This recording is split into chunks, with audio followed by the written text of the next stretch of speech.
तो दोस्तों काफी इंपॉर्टेंट डिस्कशन आज हम करने वाले हैं। ऐसा कौन सा बेस्ट टाइम होता है अगर आपने लमसम के अंदर पैसा लगाना है। आप देख सकते हैं म्यूचुअल फंड के अंदर पैसा लगाना होता है तो दो तरह के ऑप्शन आपके पास में आते हैं। एक होता है SIP जो कि हर महीने आप एज ए EMI या इंस्टॉलमेंट के तौर पर पे करते हैं, और एक होता है लमसम यानी कि इकट्ठा पैसा भी आप किसी भी म्यूचुअल फंड में लगा सकते हैं। डिपेंड करता है अगर वो म्यूचुअल फंड आपको एक बार में लमसम पैसा लगाने का ऑप्शन दे रहा है या नहीं दे रहा है। तो दोस्तों आपने सुना होगा, देखा होगा कि जो शेयर मार्केट है हमेशा इस तरह से ऊपर जाती है, ऊपर जाकर के नीचे आकर के ऊपर जाकर के इसके ऑल टाइम हाई भी बनता है, लो भी बनता है, करेक्शंस भी आती है। आपने 2008 की मंदी देखी होगी, कोविड की मंदी देखी होगी, बार बार ये डाउन भी आता है। तो दोस्तों क्या अब हम बाउंस बैंक के लिए तैयार हो चुके हैं? क्या फिर से हमारा शेयर मार्केट ऊपर जाने वाला है? क्या हमें और ज्यादा शेयर खरीदने चाहिए या पहले खरीद रखे हैं तो उनकी हमें यहाँ पे दोस्तों एवरेजिंग करनी है या नहीं करनी है? पिछले 5 महीने में आपने देखा होगा शेयर मार्केट लगातार डाउन ही जा रहा था, और आप पिछले 5-7 दिनों में देखेंगे तो शेयर मार्केट अच्छी रिकवरी या अच्छे संकेत आपको देता हुआ दिखाई दे रहा है। अब बात करते हैं म्यूचुअल फंड की। अगर आपके पास नहीं है दोस्तों टाइम, क्योंकि शेयर मार्केट के अंदर कभी भी पैसा लगाना होगा तो आपको हमेशा उसको मॉनिटर करके आप अपना मेन काम छोड़कर यहाँ पे काफी सारा ध्यान आपको देना पड़ता है। नॉलेज भी होना चाहिए दोस्तों, किस में पैसा लगाना है, किस में नहीं लगाना है। एक्सपीरियंस पुराने पास्ट के आधार पर कौन सा कब ब्रेकआउट हो रहा है, कब कैसे हो रहा है, और आप रिस्क कितना ले सकते हैं। रिस्क नहीं लेना चाहते तो दोस्तों 5-6-7% तक आपके लिए बैंक की FD है वो बिल्कुल ही अच्छा ऑप्शन है। तो रिस्क ज्यादा होगा तो रिवॉर्ड ज्यादा होगा। आपने सुना होगा higher the risk higher the reward. तो म्यूचुअल फंड क्या सच में सही है? म्यूचुअल फंड क्या होते हैं आपको पता होगा दोस्तों कि बहुत सारे एक्सपर्ट्स के द्वारा 1 2 3 4 5 मान लीजिए 100 पर्सन है, उन्होंने पैसा लगाना है। तो इन 100 व्यक्तियों के पास टाइम नॉलेज एक्सपीरियंस नहीं है, तो इन्होंने एक ऐसे व्यक्ति को हायर किया जो इनके बेस के ऊपर इनके आधार पर उनको पैसे को लगाएगा अपने टेक्निकल फंडामेंटल और बहुत सारी रिसर्च के बाद में। तो दोस्तों आपने पता होगा शेयर जो होते हैं लार्ज कैप, मिड कैप और स्मॉल कैप, इन 3 तरह के होते हैं। इनकी कैपिटलाइजेशन होती है। ऐसा कोई भी शेयर उनकी जो कैपिटल है, मार्केट कैपिटल है, बहुत ज्यादा बड़ी है। तो ये 16.5% तक डाउन चले गए थे। कब चले गए थे? अभी जो आपको मैंने मंदी बताई पिछले 4-5 महीने से आ रही है। इसके अलावा दोस्तों मिड कैप 23% और ये 28% स्मॉल कैप जो छोटे छोटे शेयर होते हैं। लेकिन बात करें इनके जो म्यूचुअल फंड है दोस्तों करंटली वो 11%, 23 वाला ये और 28 वाला 19, मतलब ऑलरेडी इतना ज्यादा फर्क इनका नहीं पड़ा है। अब आप देखें कि जो शेयर जो गिरे थे और उनका जो म्यूचुअल फंड गिरा है तो उन्होंने ऑटोमेटिक ही बाय डिफॉल्ट ही इतनी रिकवरी तो अभी आज की तारीख में ही कर ली है। कहने का मतलब जितना शेयर मार्केट नहीं गिरा है उससे कम ही म्यूचुअल फंड गिरे हैं। उठते हैं तो उनके बराबर ही उठते हैं। तो दोस्तों ये रिकवरी क्यों आ रही है? आपने सुना होगा FII, कभी भी आपने ध्यान दिया होगा शेयर मार्केट में FII और DII का नाम सुना होगा दोस्तों।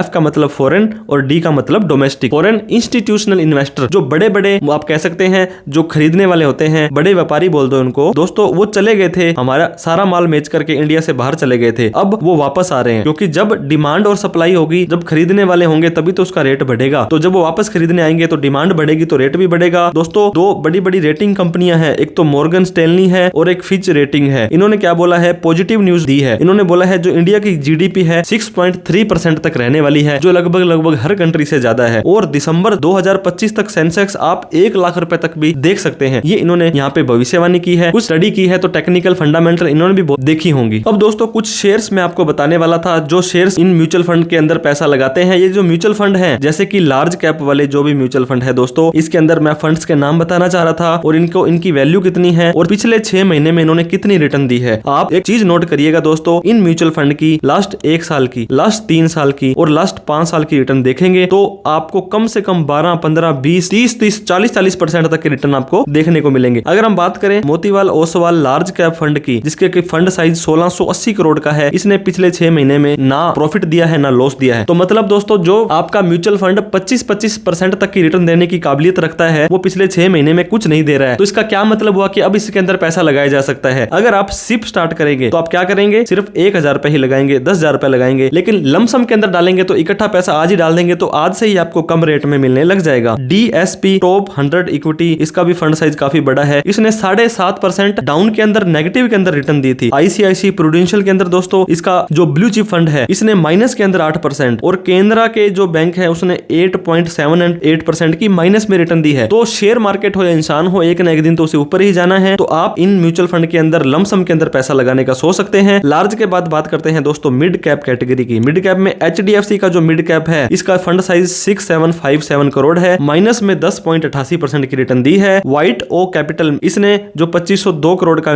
इसका फंड साइज है माइनस के अंदर 12%। फ्रैंकलिन इंडिया प्राइमा फंड ने दोस्तों माइनस के अंदर 12%। मोतीलाल ओसवाल मिड कैप ने माइनस में 15% के लगभग रिटर्न दी है। तो ये माइनस तो कवर करेगा ही करेगा, उसके बाद ऊपर पर जाएगा वो आप देख लो दोस्तों, कितना आपको ऑल टाइम हाई के अंदर मिल रहा है। आप ये कह सकते हैं कि आपको ये भी म्यूचुअल फंड है, ये सारे के सारे अभी डिस्काउंट पर मिल रहे हैं। अब बात करें स्मॉल कैप की, स्मॉल कैप के अंदर दोस्तों छोटी छोटी कंपनियों में पैसा लगाया जाता है जिनकी कैपिटल ज्यादा नहीं है। मोतीलाल ओसवाल का स्मॉल कैप है, ये माइनस में 10.52% का रिटर्न दिया है। एक्सिस का स्मॉल कैप है -13.42, यूटीआई का है -14.12 और बंधन का स्मॉल कैप दोस्तों 15.37% माइनस में रिटर्न देकर के अभी तक आया है। तो अगर आप इतने ज्यादा, मैंने आपको बताया शेयर मार्केट ऐसे ऐसे ऐसे जा रहा है, तो जब यहाँ पे आप शेयर को दोस्तों खरीदने में, म्यूचुअल फंड में पैसा लगाने को राजी थे, अब आपको यहाँ पे वापस से इसी रेट पर मिल रहा है, तो आप पता नहीं क्यों घबरा रहे हैं। तो दोस्तों आपको जल्दबाजी नहीं करनी है, आपको अपनी स्टडी, आपको अपनी रिसर्च जरूर करनी है और स्टेप बाय स्टेप इन्वेस्ट करते रहना है, इन्वेस्ट को इंक्रीज करते रहना है ताकि आपको ज्यादा बेनिफिट, कंपाउंडिंग का बेनिफिट हो सके। तो ये वीडियो अच्छी लगी तो लाइक करें दोस्तों, अभी तक हमें सब्सक्राइब नहीं किया तो प्लीज सब्सक्राइब करके हमारा हौसला बढ़ा दें। इस वीडियो को उन सभी लोगों में शेयर जरूर करें जो म्यूचुअल फंड के अंदर पैसा लगाना चाहते हैं और शेयर मार्केट का रिस्क वगैरह भी नहीं लेना चाहते हैं। कोई डाउट, क्वेरी, क्वेश्चन हो तो कमेंट करके आप हमसे पूछ सकते हैं। Thank you so much for watching this video. जय हिंद, जय भारत।